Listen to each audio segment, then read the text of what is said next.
Bhagavate Vasudevaya. Om Namo Bhagavate Vasudevaya. Om Namo Bhagavate Vasudevaya.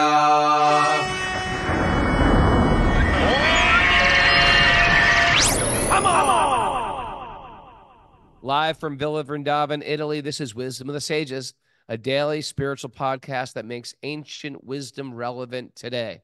It's Q&A day, and I'm your host, Raghunath, with special guest, His Holiness Satchidananda Swami from Berlin. Welcome to the show. This is episode 1344. Howdy bo.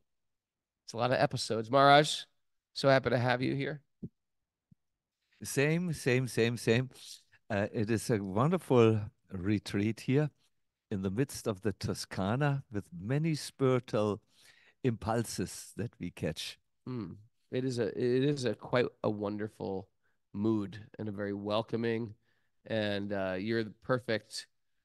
I said this morning, we have created a beautiful cake, but here you are like the icing, making that cake even more attractive and more sweet. So happy you're with us. Thank you. And so Maharaj is our guest today on Q&A Day. If you're new to the show, welcome. Every weekend, at least one day, we take in questions from our audience. And today, because we're on our Wisdom of the Sages retreat in Italy, we're taking it from our live audience because Stupa's not been feeling well, so he's sort of backing off a little bit.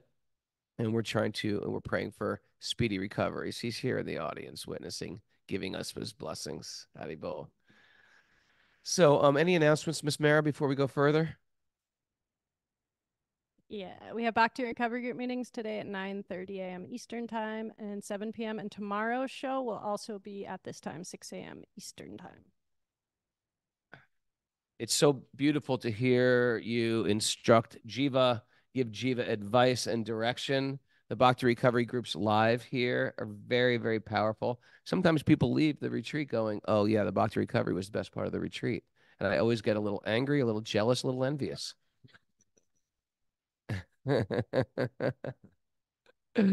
But she's doing such a nice service for everybody. Really grateful. So it's Q&A day, and where's our list of questions, Mara? Who's first here on the list? Let's start with Babananda. Babananda, come on down.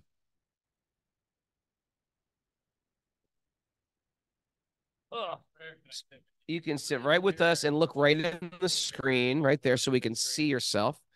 Hello, everybody. So we have great fortune of Maharaj answering the questions today.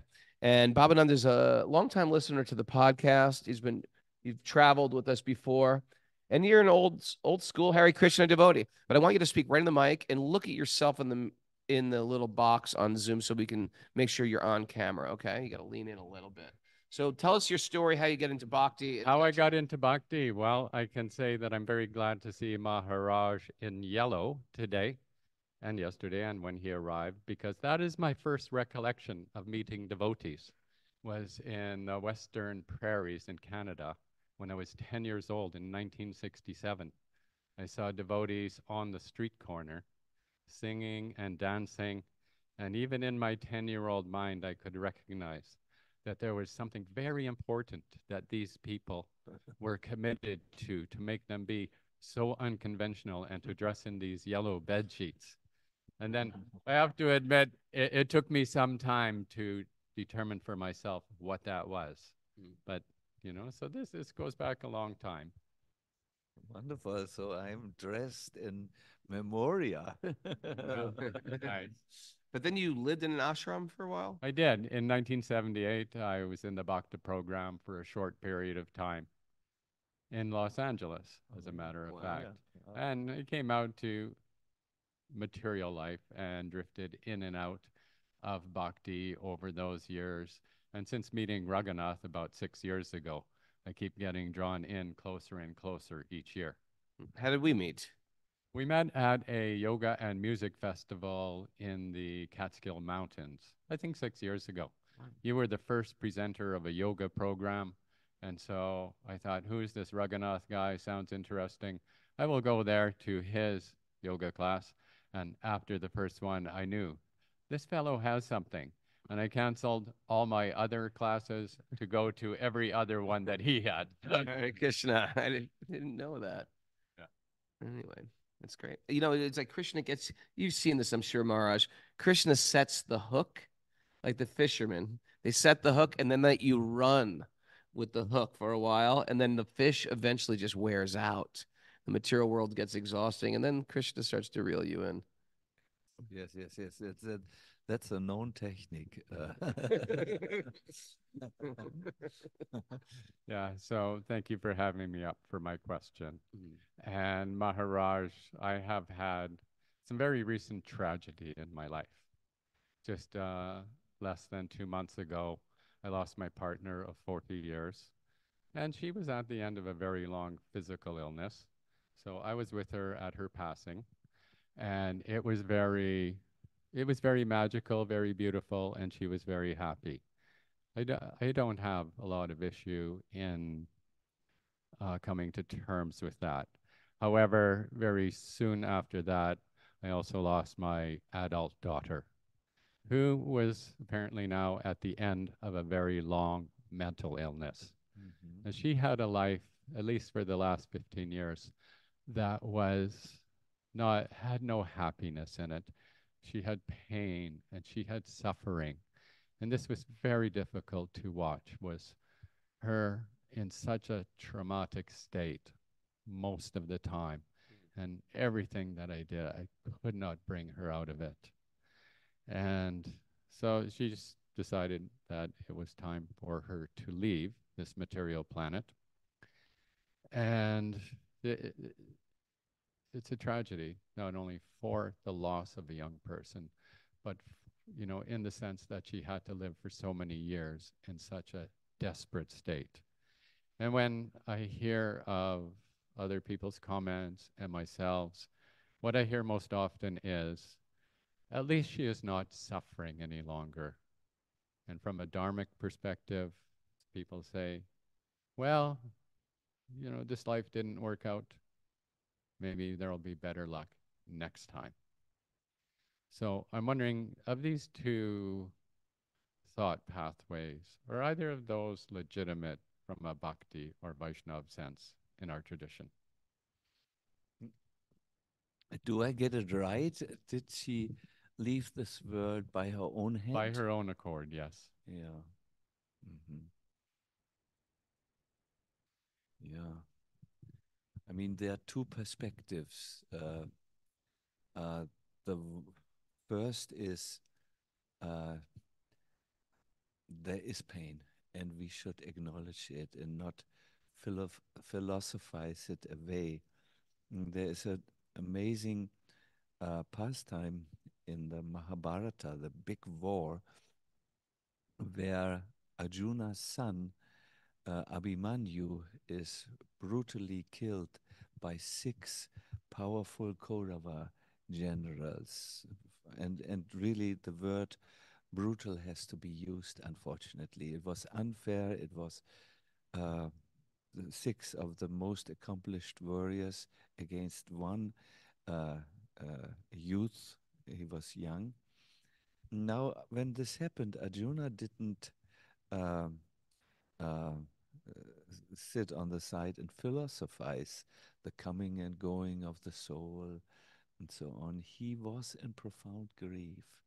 And Krishna sat by his side, or was by his side, and walked with him through the grieving.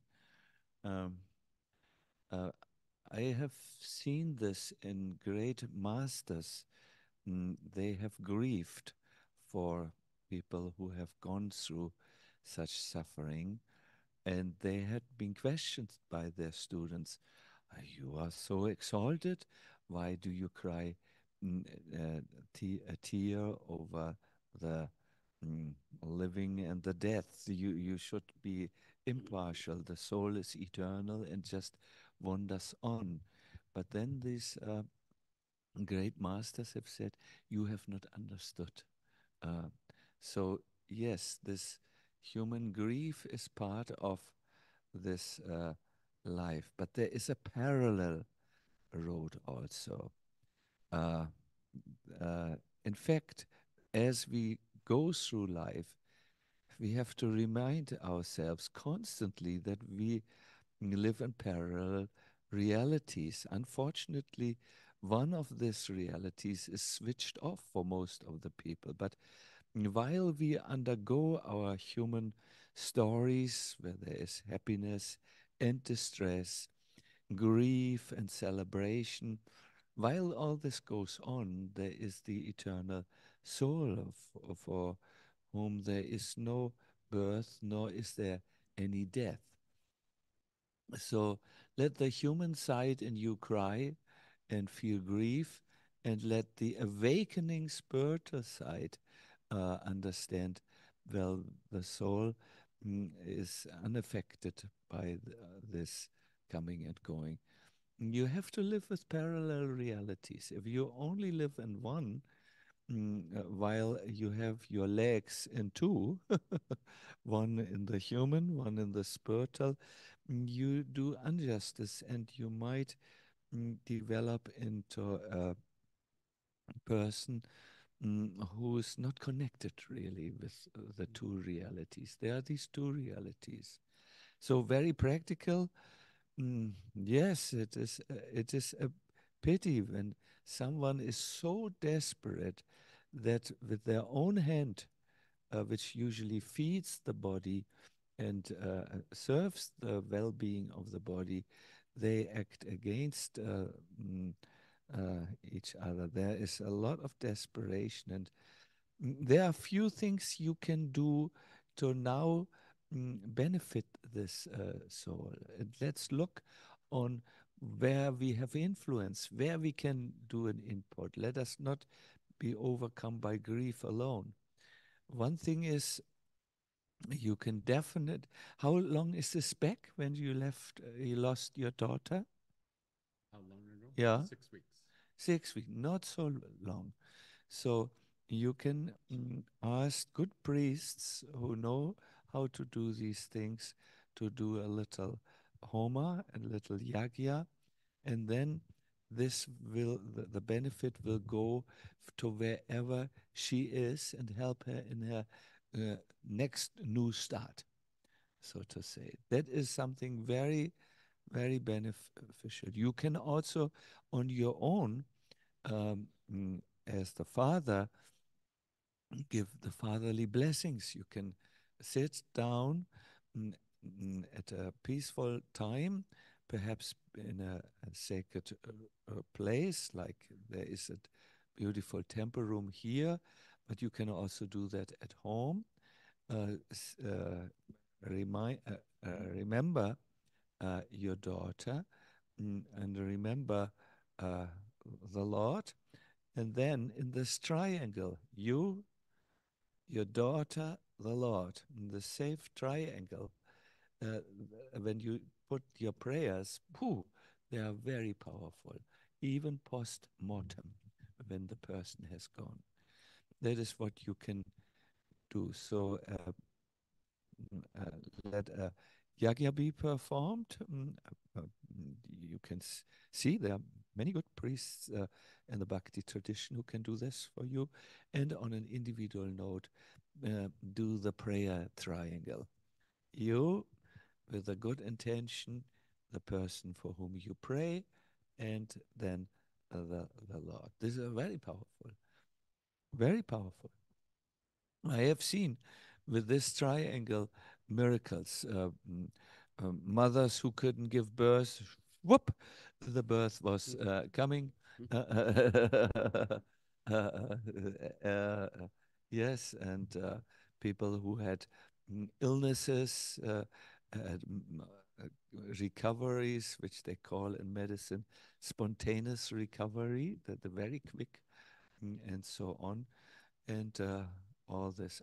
I believe in prayer in all situations. When we human beings are at the end of our wits, which does happen often, it's time to turn to the Almighty. Okay.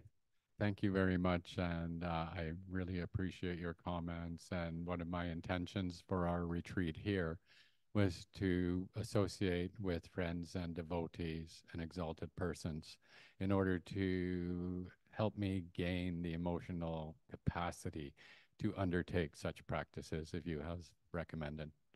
So thank you very much. Thank Hare you. Krishna. Thank you. Thank you. Haribol. He's got so much humility. Yeah, It wonderful. seems like he'll be- Seriously, sincerity. You Yeah. can, by the way, all of you, I mean, we heard this now. You can all, next time you have this time alone with Krishna, you can pray for this child Hmm. of yours and the father and everyone. Yes, that this will work a long way. I always say, and you can correct me, but from what I understand, to the degree that I become Krishna conscious, I'm affecting my children. I'm affecting my deceased father. I'm affecting my 98-year-old mother. To the degree that I become Krishna conscious is the best thing I can do for my mother, best thing I can do for my father. Best. Would you say that's a correct statement?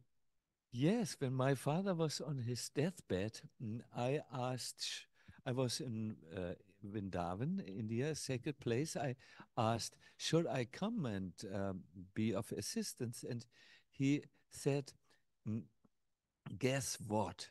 He said, I think you are of the greatest assistance to me Hmm. uh, there at the holy place while you do your holy thing.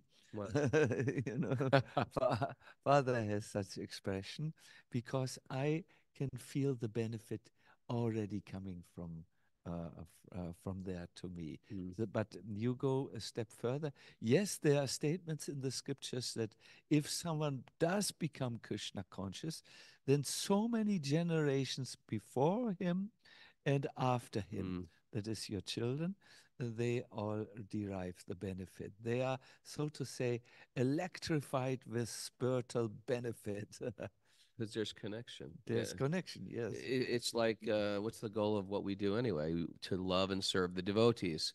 So whatever your relationship was, you loved her and she loved you, and therefore you served each other whether you liked it or not, and she's making some eternal benefit. It's very People are very quick to say, especially once they get around devotees for a while, and they'll say, oh, suicide completely inauspicious, and the person will not come back as it'll be some ghostly thing. I think it's much different for a person practicing bhakti. It's not of this realm. We can't use the same math, and I feel like you should take that seriously. It's just not an ordinary daughter to be born of a very spiritually minded father. That's just not a normal birth. Yes, yes, yes. Oh, yeah, there are many statements. One participant in the crowd just lipped Yes. to me the message. There is this Dundukari Mm. episode where he was uh, delivered by his brother, who was fully Krishna conscious. His Dundukari, you wouldn't like to hear what he did. He's a very sinful person. But he was delivered by his exalted brother. Yes, Mm. so I like what you said, and uh, I would like everyone to take a special note of this. In mathematics, you can use formulas for certain problems, but they can't use them for other problems. Or Mm. problems means here mathematical things you need to calculate. So in Bhakti, really the ordinary mathematics of this world, they it falls down sloppy dead, you know, and they have to come to another logic altogether. Mm. Just like our good couple here, Thorsten and Vanessa. Vanessa's ready to have a baby. very exciting. And we did a little yagya for the child yesterday. Not an ordinary birth. Just it's not an ordinary birth to be born to two very spiritually focused people. That is not an ordinary child. And we can't imagine the good fortune of this child growing up in a household where the parents are so connected. A lot of us didn't have that growing up. A lot of us had parents that were not only disconnected, they weren't even around. And so there's a very, very fortunate child in a very fortunate circumstance. Okay. Maharaj, let's bring on our next contestant. Come on down. Maturunanda, aka Road Rage, a regular on Zoom. And he and his wonderful brother, identical twin brother. Yeah. And he's from Croatia, and he's got a beautiful Krishna conscious family. And we want you to look right there so you can see yourself, because that's you talking to the mic. And Road Rage, what's going on in your life? You lived in the ashram for a while. You got into Bhakti. What was you? Were you you were a hardcore guy, right? 90s. Yeah. So I was actually driving a skateboard, a 16-year-old, thinking myself to be, a revolutionary. I'm so different. Then you find out you're exactly the same as everybody else. But then I met also, as Bob was saying, devotees. Actually, my mother, she said, please go to this program. There's some interesting program. I don't want you to be just materially minded. And I came, that's when I saw devotees for the first time, and I was immediately, hooked, as they say. And Your mother recommended it. Yeah, my mother recommended. So that's on her now. And yeah, that's my story in a nutshell. Beautiful. And Prabhu he and his brother are filmmakers in Croatia, and they just finished a Wisdom of the Sages app for free as an incredible index, right? Yeah, we're. So I'll do a short presentation here for everybody, but when the app is released, then I'll do a presentation. I'll put it on Discord of the Wisdom of the Sages. I'm very excited. But I don't want to spoil the surprise. Okay. So, what's your question? I wanted to ask you, Maharaj. I know you're a sannyasi, so my question is regarding children and how to help our children grow up into God conscious persons, Krishna conscious persons. And I know as a sannyasi, of course, but I feel you have a lot of disciples who are your children, who you are guiding through this process. And also amongst them, certainly a lot of them who are grihastas and who have children themselves. And I'm sure you helped in a lot of those situations. So I just wanted to kind of pick your brain to see if you have any advice, what can be done. Because today, coincidentally, I just want to mention, is a Father's Day. So to all the fathers out there, a big clap. The other half of the equation, overlooked, underappreciated.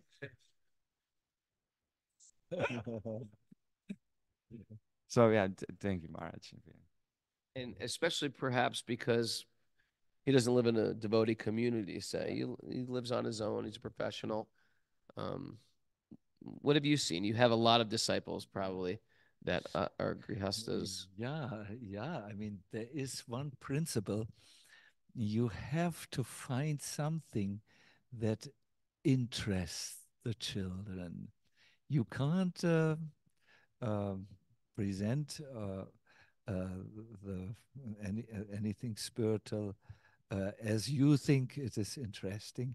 You have to see that the fire of enthusiasm comes from within. I want to give you an example, and yet this I wanted to say, what interests a child is varying. It is one thing when they are in one age group, then the other when they grow older, and sometimes you really they it changes by the day. They grow so fast. I had to learn this the difficult way. I live in a community which has many children.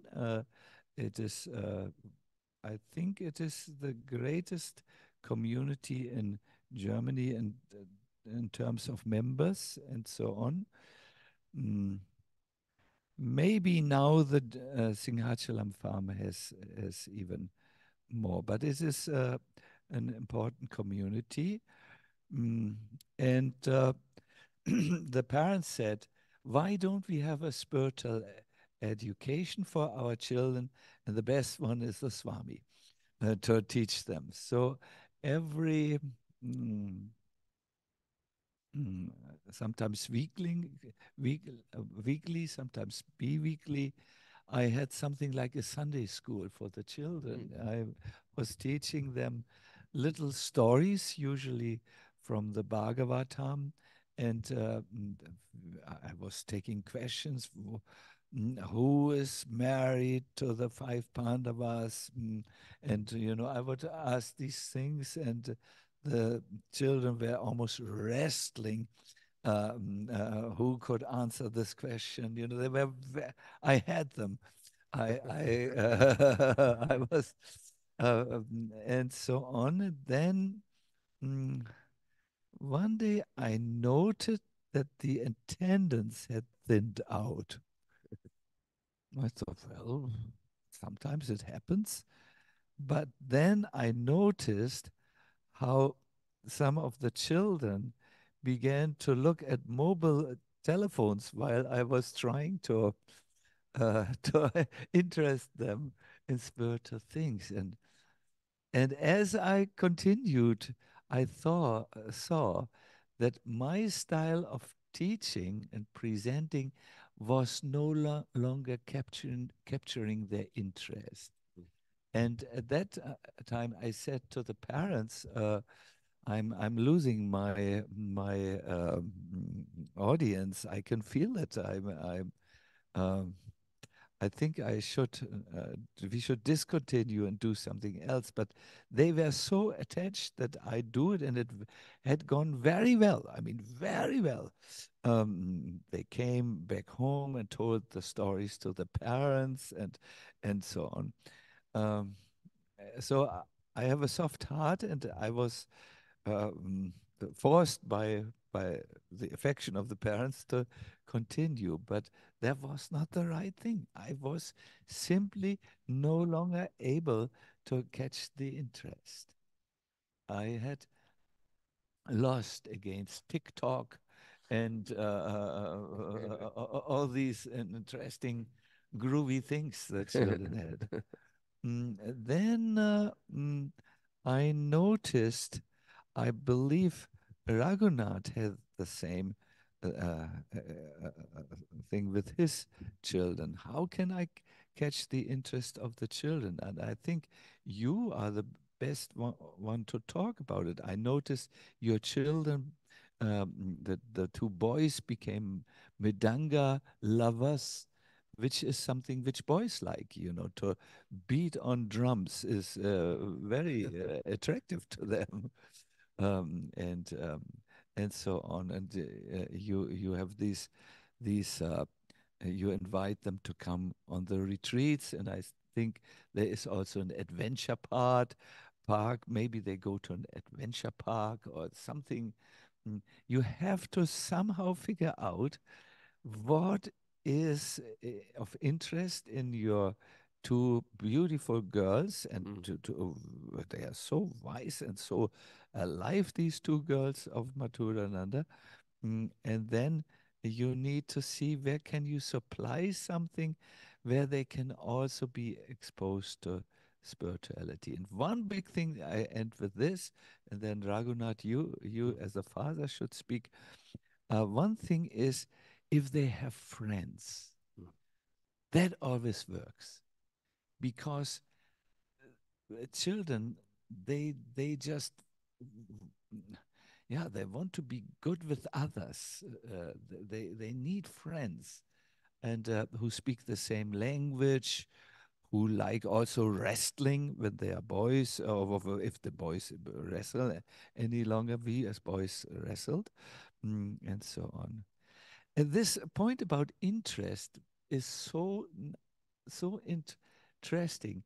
Yesterday, I asked a 2-year-old child, uh, what is your favorite bhajan? And she answered, Ronaldo. That is a football player. So somehow that child had seen football and developed some interest in it, and the mother went like, oh. Govinda Madhipusham. No, Ronaldo. It was. So you have to go by interest, really. That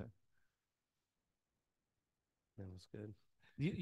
What do you do? Well, I was thinking in Sanatan Dharma or the culture of Bhakti, we're not a quote religion that conquers by the sword. We're not interested in holding a sword to someone's head and convert or you'll die. And that's been a tradition a lot in different Abrahamic traditions. You see that a lot. It's a tradition that wins you over by culture. And the culture is so deep and so beautiful. So you mentioned, mridanga or music. I mean, music is so attractive. The kirtans are so attractive to people that if they can get attached to a musical instrument or singing, if that's their proclivity, then they'll want to go to where those kirtans are happening to fit in with that. But there's so many different things, and we're in the job also as people who speak about Krishna and share it with other people, but also as parents, is we're in a job of building bridges. So if there's an island here and an island there, how can I get from this island to that island? So if I have a child who's popped out in the material world, how can I bring them to an island of God consciousness? What will be that bridge for them? And it's going to be unique. And sometimes it's going to be a little tough, and sometimes I got to, do backflips to make it happen. But I think the best thing I could do for my kids was I would take them to India on a regular basis. But that's a unique situation because I would go to India on a regular basis. But I remember at one point, I just like, they're old enough, just bring them. So and then seeing the Ganga, worshiping the deity, hearing kirtan, having satsang, that just became the new normal. It's not a weird thing to see a puja. It's a very normal thing.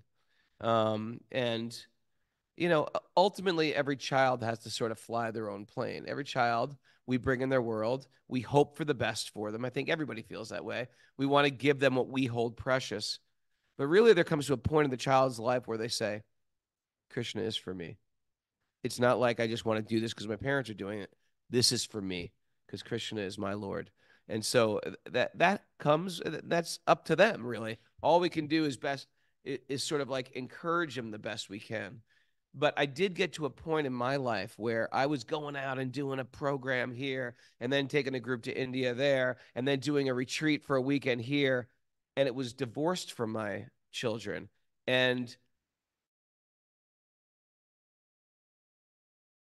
in Krishna consciousness, but there's a desert, a spiritual desert. And I have to start looking beyond myself and figuring out how I can build all these bridges, because to have your kids, every parent wants their kids to be successful, have a career, have something that they love, have a happy marriage, have children, etc. But if they get all those things but don't have a substantial relationship with God, our hearts will be broken because we find that will be it's the most substantial thing that we have going. We want them to have that. So we have to think of like, how can I build a bridge? How can I get a community? How can they develop like-minded friends? It breaks my heart that my son Rocco doesn't live with me, but I know he lives with Madhurika and the beautiful family in Alachua during the school year. But he has so many good quality friends And in teenage years, friendship is everything. It's all about Everything. friendship.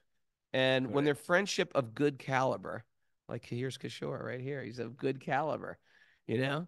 And when it's friendships of good caliber, it makes all the difference in the world because the people we associate with, especially in our teenage years, can make all the difference. How many people have died in their teenage years from just hanging out with the wrong group of kids?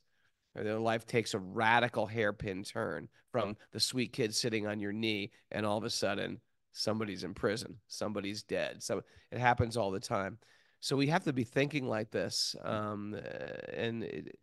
think every parent getting in Bhakti has that on the forefront of their mind. Building bridges. I hope that was useful, Prabhu. Thank you so much. Thank you. Love you. Road rage, Haibal. He has the name Road Rage because one day I was driving and I was sort of spaced out while I was driving. And I just, I'm so attention ADD prone that I was driving and I just slowed down my car, almost like going like 10 on a regular fast road, but in the countryside. And there was a car right behind me and I didn't see it. And he came up on me quick. And the guy just got all road rage on me. He started screaming, like stopped his car, got out of his car. And I was like, I was thinking of like beautiful things in my mind. I'm like, oh, Garland and Krishna, something like that. And he's screaming at me. And I said, I put my hands like in prayer. And I said, I'm sorry. Forgive me. I said like that to the guy. And I was like, how angry is this person? Like I could have been like not falling asleep at the wheel, or he was just like ready to try to kill me. And I was like, and I just said publicly on Zoom, "Is anybody experience road rage? Does anyone go through that?" And he came on I unmuted him. He goes, road rage. That's one of my biggest issues. I get very angry. So the name stuck since then. And unfortunately, we're going to visit him in Croatia. And unfortunately, he's driving. But we'll see if you will live up to your moniker. Who's next, Miss Mara? Ari, come on down, Ari. Ari Haribo. A big part of our Super Soul community lives in New York City, goes to the Bhakti Center on a regular basis. An inspired soul. Probably come on, look at yourself in the camera there, talking to the microphone, tell your story. I know you've been on the podcast before a little bit, but once or twice. Tell your story a little bit, how you got here. And Sure. I'll see if I can distill it down. I had a dark night of the soul about 8 years ago, and I prayed for guidance, and I heard a voice in my heart, and it said, "Move near Tompkins Square Park." I didn't really know about, yeah. Wow. I didn't know about the Hare Krishna tree or anything, but I moved near there, and then I ended up getting connected to the Bhakti Center, and then met Raghu and Kastuba through the Bhakti Center, and kind of the rest was history. That's a crazy story. The voice in your heart said, move near Tompkins Square Park. So if you're new to this whole thing, Tompkins Square Park is, sort of a grimy park. When me and Jiva were growing up, it was the grimiest of park. They called it Needle Park, and not because there were knitting needles there. There were other types of needles there. And yeah, and sort of like it's the birthplace of kirtan in America, because our Param Guru, our Guru's Guru, he started sitting under this tree and just chanting the Maha Mantra, and droves of beatniks and hippies gathered around. And that's sort of the hub of the wheel of Bhakti tradition in the West was there. And this interesting voice in the heart instructed you. I find this fascinating. Yes. And I just wanted to say, Maharaj, thanks so much for your presence. Really grateful for the association, and Raghu, Amara, and Kastuba. Really grateful to be here with all of you. And yeah, my question is that in the material world, I play a humble leadership role. I work with performing artists, DJs specifically, and I have a team that I work with. And as a leader, there's always ups and downs, and there's challenges, and there's I think been some challenges. It's a challenging period for us. I think we've actually grown stronger together. I've put our relationships first and put my spiritual life first as a foundation to everything I do. in that. But sometimes just, you know, the pendulum swings in a negative way that there's no easy explanation. So we're going through some speed bumps right now. And I was just wondering, you know, for anyone who's a leader, whether they're an entrepreneur or a parent or whatever sort of leadership role they might be playing in life, if you might have some insights into how someone can be a great leader in times of struggle and challenge. Oh, yes, yes. It's said a leader is someone who knows where they are going and who can inspire others to go with him and follow him. Um, uh, Beyond that, I want to say it is necessary for the leader to make regular deposits in the relationships with those he leads. There used to be a time when leaders of any kind would just automatically get people to follow them. That was the time when people thought about hierarchies. That's not how anyone feels nowadays. Just because someone is above me, I must follow what they say. This hierarchical thinking is gone. It's has flown out of the window since long, and is also not there in spiritual communities so much. You have to give an example as a leader of what you are speaking, and you have to care for the people, and they need to see that you care for them, that you love for them. You need to do the things which you don't have to do, but which you do. The only explanation is that you like them. And once a person understands this person deals not out of personal motivation, but he cares for me, then they do everything. So uh, uh, give give presents, give attentions, take care of the small things, and then people will follow you if and only if you do this with affection. I want to give an example from psychology. There was once an autistic child, and a very good psychologist who tried to help this autistic child. Do you all understand the word autistic? No, that they are in their own world. They can't speak. They can't communicate. They are like prisoners behind invisible walls, but very thick walls. They can't take anything in. They can't um, get out and talk with people, and usually they suffer in this lonely world in which they are. So this psychotherapist had been working with this child for I think 4 or 5 years. Then one day he got an idea. Please give me your pencil. No.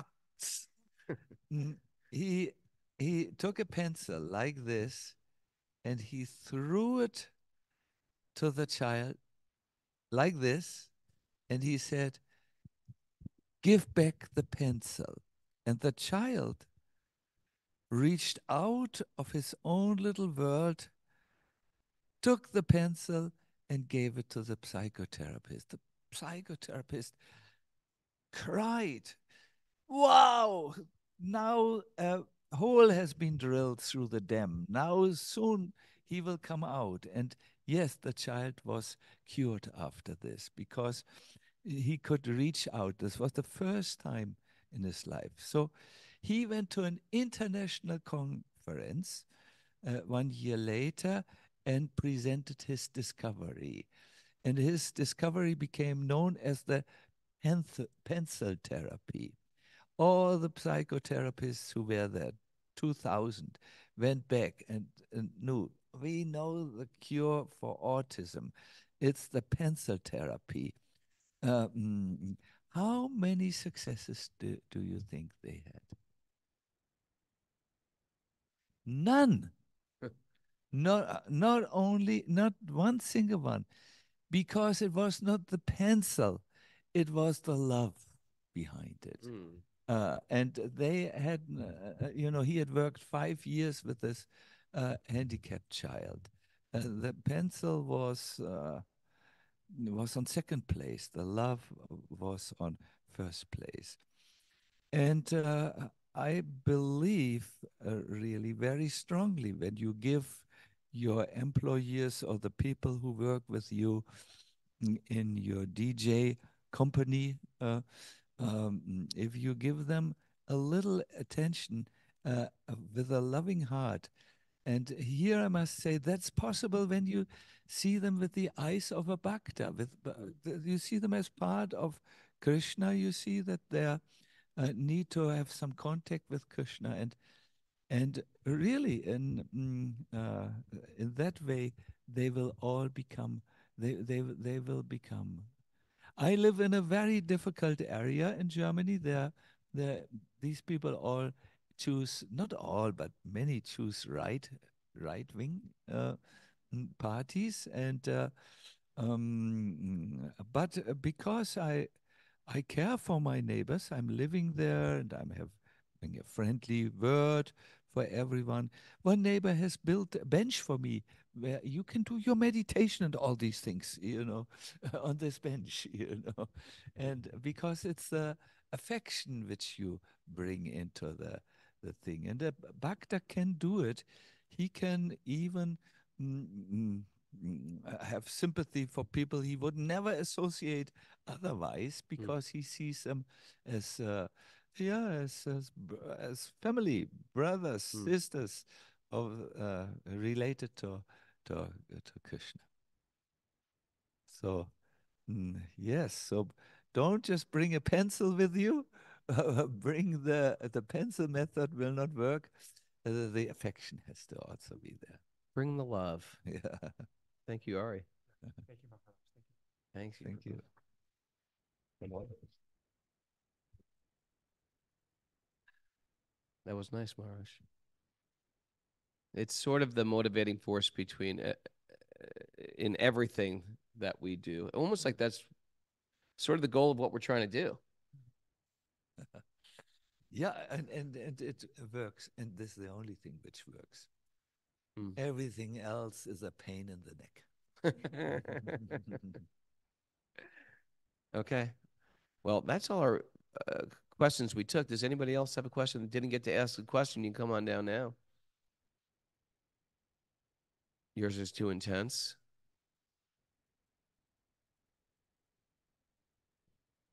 Are we ready for Justin's intense question? Come on down. Justin, come on down here, Bunky. Okay. He says it's intense, but we're desperate for a question here because everyone else is unprepared. So when you get on camera and just tell your question. Yeah. Okay. We're bracing ourselves. Come right into the camera. Hold the microphone. See yourself on the camera and speak right into it. Hare Krishna.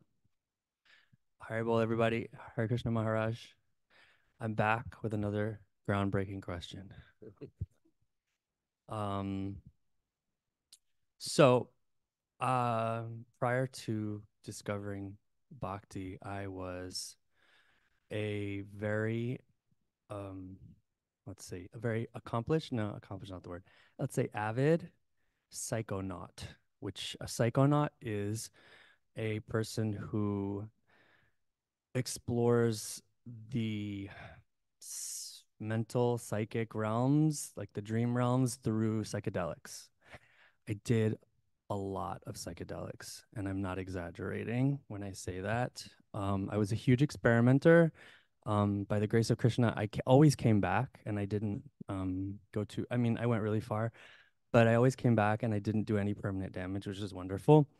And in it started off recreationally, and then it became more intentional, and then eventually I started to do it ceremonially. And uh, here and there, like I would sit for certain people. So in 2016, I was in a really, really, really bad car accident, and in the car accident, a lot of terrible things happened, but most of all, my dog died, and he was thrown from the vehicle, and yeah, he didn't make it. So, um, but and he was only 5, so like I only had him for like half of his life. But it took me about like 3 years to recover, and I haven't cried about that in a long time, maybe because I'm on camera. So, but yeah, it took me about 3 years to recover, and I owe my recovery to very deep psychedelic work, a lot of work with mushrooms. I'm talking about like not microdosing, I'm talking about macrodosing. What are called heroic doses. And by yourself in a room, lights off, eyes closed, just inner work, right? And I'm approached by certain people in my life to sit for them, like hold space for them while they do psychedelic work. And since discovering Bhakti, I have like a bit of a conundrum because I I'm not supposed to take intoxicants, but when I'm holding space for people, I've tried it sober and I've tried it not sober. And when I'm not sober, it's like I'm able to connect with them better. And also they have told me that I'm more effective when I'm with them on the path. Can I jump in? Please. Not sober. What does that mean? On the mushrooms with So you're on the mushrooms with them. Okay. It's not like you're drunk on alcohol. You're on the no. okay. The medicine, as they say. So I guess it's another kind of like conundrum, like an impasse where do I kind of stick to the no intoxicants thing, or is there a loophole here? Yeah. Or like with time, will I develop the ability to do it sober through Bhakti? Does that make sense? Yeah, of Okay. course, of course. Can I add Please, something to this because this, lately, a lot of these people I was just listening to the Huberman podcast. It's coming up with a lot of experiments that people have buried trauma. Something traumatic happened in their childhood and they just don't even remember it anymore. And it's manifesting in their adult life in some horrible, horrible habits, or horrible, horrible choices. And they're finding that through this type of therapy, where it's not in the mood of, let's go out and party at the Grateful Dead concert, but let's actually try to uncover, actually using it as medicine. So people could bring up this argument. Well, you're calling this sort of an intoxicant, but isn't morphine an intoxicant? How many times do we think twice about giving a person morphine if they're in pain, but we won't do this if it's also uncovering trauma to help a person deal with it? So this is a huge thing in conversation right now about are hallucinogenics actually medicine? Are they not running away from your problems, but actually facing them in a healthier way instead of thousands of hours of talk therapy, which oftentimes doesn't prove effective, keeps the person in their trauma, never lets them shake it, and leaves them with incredible anxiety or bad habits, bad choices, etc. And we would like your opinion on that. I would like it too. I became aware of this when I was in an Ayurvedic hospital and read a medicinal magazine where it was said that uh, a certain type of mushrooms is really helping people who are very deep in depression, very deep. I mean, those who do not know what depression is, like me, I have not had this I mean, sometimes one is a little sad and melancholic, but that's not nearly what depression is. It can drive you to suicide. It can be so heavy. So in this case, I read in the magazine there is this mushroom which has some research was made and so on. But yes, but it's not allowed in Germany. That is how the magazine ended, the article ended. So, yeah, I knew about this, and then I was asked. I do feel that there are areas where spiritual people should, or monks, should not in the way give a recommendation where they are not expert in. Uh, because and I think there are areas where one can say, well, there is this information is there on the market, and you now need to look into it and decide. Uh, I have done this a week ago when someone very close to me was asking me, and I said, yes, there is this information. Why don't you do some research on this and then see yourself what way to go? I feel that's the safest, because if I say no, don't take it because I have some information that no drugs, that this brings you away from spirituality, I don't address the question. That, listen, here's something that helps. Can we take it to get rid of a terrible evil? It's not about a recreational drug. Now, if I say, yes, take this, I have not done the research. I do not know these areas. When I read the medical medicine about this, it says some say, but others say it is, these are borderline questions, and each individual needs to wisely decide. And I think by disempowering people and taking a decision for them, we don't do a favor for them. Yeah. We are monks, we can give the sattvic method, and that's our life. Sattvic means this life: no meat, no fish, no eggs, no illicit relationships with ladies where you exploit them, uh, illicit sex. No, that's not good. We also say no lying, no gambling, and intoxication usually smokes up your brain, and then you can't see clearly. But here is another situation. I'm aware of this medical thing. Yeah, so I always say, um, I'm able to give you tips about spiritual life and how to progress, and this you need to explore yourself, and then they take the responsibility, and that is good for them in the overall way. Raghunath, please tell me, what do you think about this? No, I'm asking because am I avoiding the question? I mean, you're a sannyasi, you represent an orthodox tradition, which doesn't really go into it that much in the Eastern tradition. I wrote in my book how I had this sort of fake guru, Guru James, who gave me mushrooms to take for spiritual elevation, and I told him, I can't take these. I'm in a straight edge band. I'm the leader of tens of thousands of other straight edge people. And I just feel like I'm going against everything I stand for.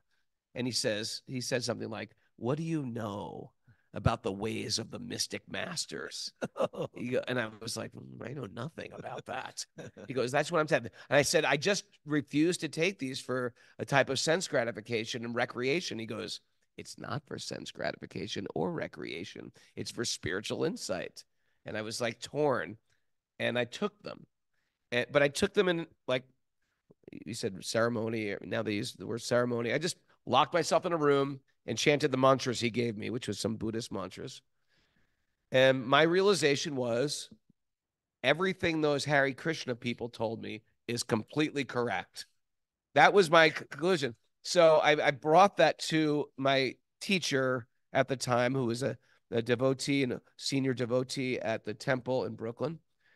And I said, and I started getting more and more interested in this tradition. And I said to him, listen, I got to confess, I don't take drugs, but I took mushrooms once because they were recommended.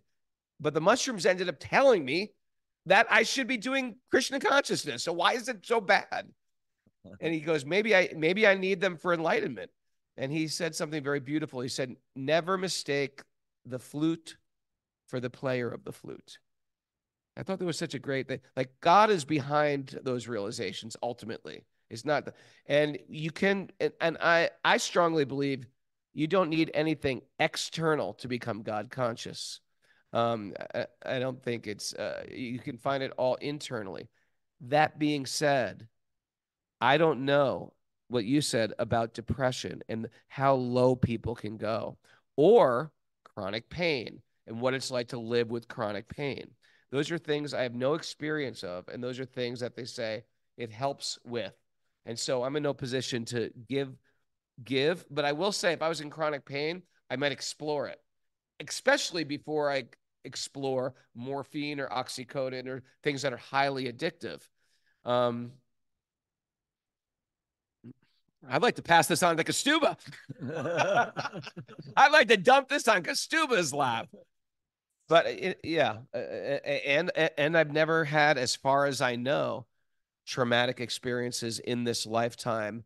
We've all experienced some trauma or not, but trauma that's enough to really get my train off the rails and create such a hot mess express that I cannot do functional things as an adult. But there's certain people that have gone through so much trauma, they might have to explore that when working with a therapist or working with a 12-step group, if they're just still hitting walls for years.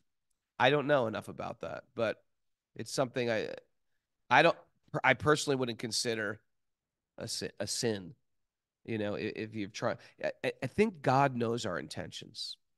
And if our intention is, how can I escape my pain, like escape my trauma by sticking my head in the sand, as opposed to, you know, and how can I just like enjoy this material world?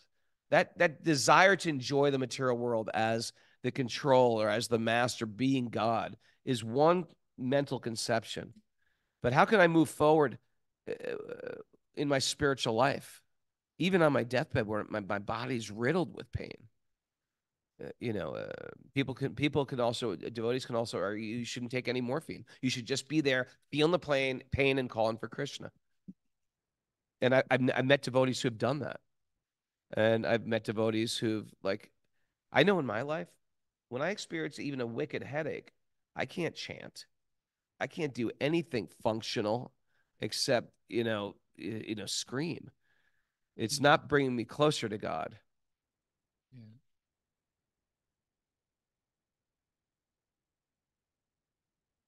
Hit the music, Mary. Hit the damn music. Thank you, everybody, for our most controversial show yet. Honored to have His Holiness Satchidananda Maharaj. Do we have a show tomorrow? Great. Same time tomorrow with His Holiness. Are we doing questions and answers? We have a wonderful show with Satchidananda Maharaj. We're going to figure out what it is tomorrow. I want to thank everybody. We're all praying for Kastuba's quick recovery. We're praying for Vanessa and Thorsten's baby. We're praying for Babananda and his family and the destination to higher and higher places of the spirit soul. There's a benevolent God, we truly believe.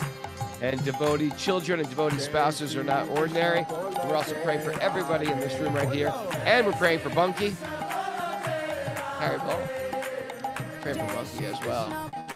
Thanks everybody for joining us. Thanks everybody live for being here. Mara, why don't you pan that camera around first before you flick us off? Everybody say hi. You would do your victory dance. Thanks everybody. It's a beautiful day for a beautiful day. Let the magic continue to flow. Haribo!